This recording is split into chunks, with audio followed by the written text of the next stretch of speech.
শুভেন্দুই কি ভবিষ্যতের মুখ? 2029-এর লক্ষ্য সামনে রেখে এখন থেকেই ঘুঁটি সাজানো শুরু করেছে বিজেপি। শুধু বাংলা নয়, পূর্ব ভারতের বৃহত্তর রাজনৈতিক মানচিত্রে নতুন মুখ খুঁজছে বিজেপি। রাজনৈতিক মহলের একাংশের মতে সেই ভূমিকায় ক্রমশ গুরুত্ব পাচ্ছেন শুভেন্দু অধিকারী।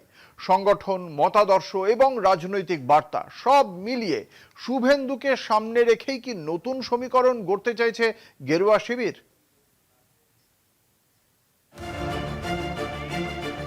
জাতীয় রাজনীতিতে কিছু মুখ সময়ের সঙ্গে সঙ্গে আঞ্চলিক সীমা ছাড়িয়ে বৃহত্তর রাজনৈতিক বার্তার প্রতীকে পরিণত হয়। বিজেপির অন্দরে এখন সেই সম্ভাবনার কেন্দ্রবিন্দুতে উঠে আসছেন শুভেন্দু অধিকারী। বাংলাকে সামনে রেখে 2029 সালের লোকসভা নির্বাচনের দীর্ঘমেয়াদী প্রস্তুতিতে শুভেন্দুকে পূর্ব ভারতের অন্যতম মুখ হিসেবে তুলে ধরার আলোচনা ক্রমশ জোর পাচ্ছে। পূর্বে নতুন মুখ, বিজেপির নতুন অঙ্ক। উত্তরপ্রদেশে যোগী আদিত্যনাথ এবং উত্তর পূর্বে হিমন্ত বিশ্ব শর্মাকে সামনে রেখে বিজেপি যে রাজনৈতিক বিস্তারের রূপরেখা তৈরি করেছিল, বাংলায় শুভেন্দু অধিকারীকে ঘিরে তারই প্রতিফলন দেখতে পাচ্ছেন রাজনৈতিক পর্যবেক্ষকদের একাংশ। দলের মতে বাংলার রাজনৈতিক আবেগ, সাংগঠনিক বিস্তার এবং মতাদর্শগত বার্তা, এই তিন ক্ষেত্রেই তিনি গুরুত্বপূর্ণ ভূমিকা পেতে পারেন।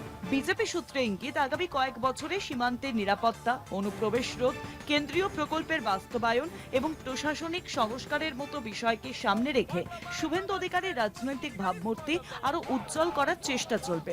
একই সঙ্গে ধর্মীয় ও সাংস্কৃতিক পরিসরেও তার উপস্থিতিকে রাজনৈতিক বার্তার অংশ করা হচ্ছে। 2029-এর প্রস্তুতি, রাজনৈতিক বার্তা স্পষ্ট। রাজনৈতিক মহলে তাই নতুন এক সমীকরণের কথা শোনা যাচ্ছে। উত্তরে যোগী, উত্তর পূর্বে হিমন্ত আর পূর্ব ভারতে শুভেন্দু। বাংলাকে ঘিরে বিজেপির ভবিষ্যৎ পরিকল্পনায় এই নাম যে ক্রমশ গুরুত্ব পাচ্ছে তা নিয়ে সংশয় কম।